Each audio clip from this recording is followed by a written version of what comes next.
ಎಲ್ಲರಿಗೂ ನವರಾತ್ರಿಯ ಶುಭಾಶಯಗಳು. ತಾಯಿ ಮಹಾಗೌರಿ ಎಲ್ಲರನ್ನು ಅನುಗ್ರಹಿಸಲಿ ಎಂದು ಆಶಿಸುತ್ತಾ, ಯೋಗದ ಸಾಧನೆಯಲ್ಲಿ ಇದು 8ನೆಯ ದಿನ.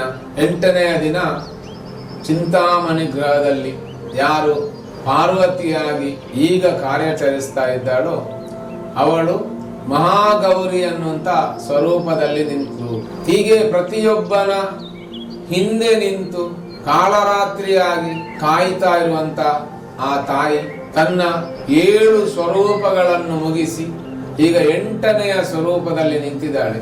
ಈ 8ನೆಯ ಸ್ವರೂಪ ಯಾವುದಂತ ಹೇಳಿದ್ರೆ, ಇಡೀ ಲಿಂಗ ಶರೀರದೊಂದಿಗೆ ವಿಲೀನವಾಗಿರುವಂತಹ ಸ್ಥಿತಿ.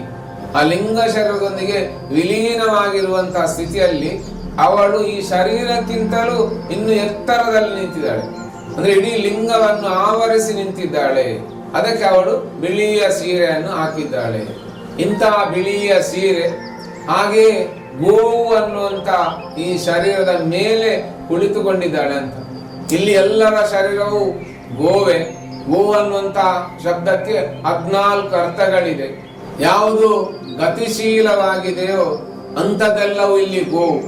ಒಂದು, ನಾವು ದನ ಅಂತ ಏನು ಹೇಳ್ತೇವೆ ಅದು ಗೋವು. ಹಾಗೆಯೇ ನಮ್ಮ ಶರೀರ ಗೋವು, ಹಾಗೆ ಈ ಭೂಮಿ ಗೋವು, ಹಾಗೆ ವೇದ, ಜ್ಞಾನ, ಪ್ರಕಾಶ, ಕಿರಣ, ಸೂರ್ಯ ಇದೆಲ್ಲವೂ ಗೋವು ಅಂತ ಹೇಳಿದ್ರೆ ಅಂತ 14 ತತ್ವಗಳು ನಮ್ಮ ಈ ಪಿಂಡ ಶರೀರದಲ್ಲಿದೆ.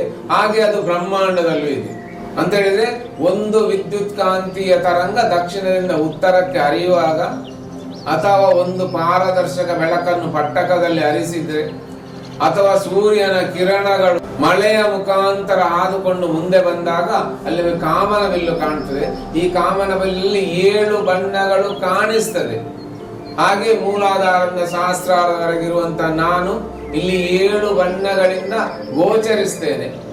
ಇದಲ್ಲದೆ ಅಲ್ಟ್ರಾವೈಲೆಟ್, ಇನ್ಫ್ರಾರೆಡ್ ಅಂತ ಉಂಟು ಅಂತ ಹೇಳಿದ್ರೆ ಕೇತು ಮತ್ತೆ ರಾಹು ಅಂತ. ಹಾಗೆ X ray rays, gamma rays, radar frequency, microwave, radio waves ಅಂತ ಹೇಳಿ ಒಟ್ಟಿಗೆ 14 ತರಂಗಗಳು ಅದು ಪ್ರತಿ ಒಂದೊಂದು ಬಿಂದುವಿನಿಂದ ಸೃಷ್ಟಿ ಆಗ್ತದೆ. ಈ 14 ನಮೂನೆಯ ತರಂಗಗಳು ಬೇರೆ ಬೇರೆ. ಹೀಗೆ ಸೃಷ್ಟಿ ಮಾಡುವಂತ ಶಕ್ತಿಗೆ ಭಗವತಿ ಅಂತ ಹೆಸರು. ಹೀಗೆ ಆ ಪೂರ್ತಿ ಒಂದು ಗೋವನ್ನು ಅದರ ಮೇಲೆ ಕುಳಿತು ಯಾರು ಪಾಲನೆ ಮಾಡ್ತಾಳೆ, ಯಾರು ನಮ್ಮನ್ನೆಲ್ಲ ರಕ್ಷಿಸ್ತಾಳೆ, ಇಂತಹ ಸ್ಥಿತಿ ಯಾವುದು ಕೇಳಿದ್ರೆ ತ್ರಿಶೂಲವನ್ನು ಹಿಡಿದಂತ ಸ್ಥಿತಿ. ಈ ತ್ರಿಶೂಲ ಯಾವುದು ಕೇಳಿದ್ರೆ ಈಡ, ಪಿಂಗಳ, ಸುಷುಮ್ನ ಅನ್ನುವಂತ 3 ನಾಡಿಗಳು ಆಜ್ಞಾ ಚಕ್ರದವರೆಗೆ ಬಂದು ಸುಷುಮ್ನ ಇನ್ನು ಮೇಲ್ಮುಖವಾಗಿ ಹರಿಯುತ್ತದೆ. ಈಡ ಮತ್ತೆ ಪಿಂಗಳ ನಾಡಿಗಳು ಹೀಗೆ ತ್ರಿಶೂಲದ ಹಾಗೆ ನಿಲ್ತದೆ.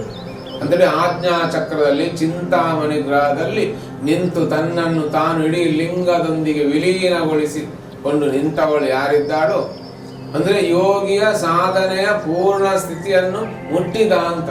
ಹೀಗೆ ಯೋಗದ ಸಾಧನೆಯಲ್ಲಿ ಆ ಪೂರ್ಣತ್ವವನ್ನು ಪಡೆಯಲಿಕ್ಕೋಸ್ಕರ, ಪೂರ್ಣತ್ವವನ್ನು ಅನುಭವಿಸಲಿಕ್ಕೋಸ್ಕರ ಪ್ರತಿಯೊಬ್ಬರ ಒಳಗಿರುವಂತ ಈ ಮಹಾಗೌರಿಯನ್ನು ಜಾಗೃತಗೊಳಿಸಿಕೊಳ್ಳಿ. ಹಾಗೆ ಈ ನವರಾತ್ರಿಯ ಪುಣ್ಯ ಪರ್ವದ ಕಾಲದಲ್ಲಿ ಅವಳ ಪೂರ್ಣಾನುಗ್ರಹವನ್ನು ಪಡೆದುಕೊಳ್ಳಿ ಅಂತ ಪ್ರಾರ್ಥಿಸುತ್ತಿದ್ದೇನೆ.